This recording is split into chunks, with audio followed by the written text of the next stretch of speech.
This is a fascinating tune.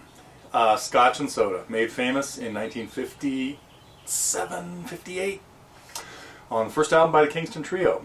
And the song actually goes back further than that, because Dave Guard, one of the members, happened to hear it playing on his girlfriend's parents' record player, I guess back in the day. Girlfriend happened to be Tom Seaver's sister. This is all Wikipedia. Fascinating stuff. Had to look this up when I was getting around to doing this song. So anyway, they never did track down who it originally was done by, but so Dave Guard is credited with it. And this and a few other things kind of led to him not being with the Kingston Trio for too long. They kind of had a little falling out a couple of years later, by about 1961, I think, and replaced with another, well, somebody that went on to have a great solo career as well, John Stewart. And I don't think I've done any John Stewart songs yet. California Bloodlines, though. Pirates of Stone County Road. Okay, but I got to break out my John Stewart albums and listen to them again. Now that I'm on a Kingston Trio path, we might be getting to a few more of those things.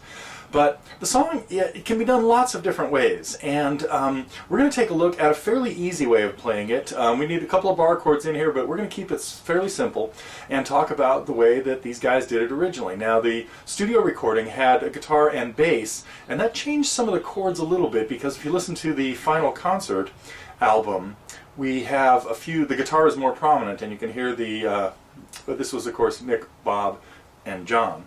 From that particular album. But anyway, so we're going to talk about the unusual chords that happen in the beginning, and just basic strumming. There's nothing fancy going on here, and it really is just kind of a cycle of secondary dominant chords. So we will have a couple little theory tips coming up as we go through this. So anyway, one way or another, this is going to be a short lesson on playing through Scotch and Soda the way we heard the Kingston Trio do it.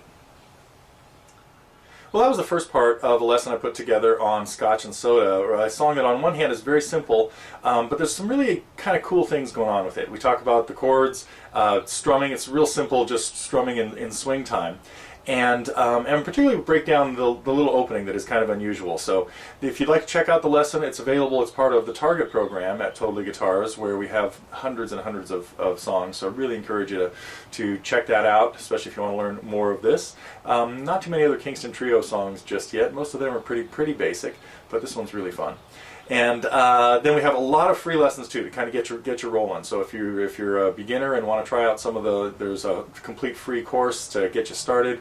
Then there's all kinds of stuff on strumming and 50 or 60 songs to sort of get you rolling if you are at that stage. But if you're a little more advanced, definitely should check out our Target program. Lots of songs really well broken down and explained, I hope. So that's anyway, that lesson is available now at TotallyGuitars. Come visit us when you can.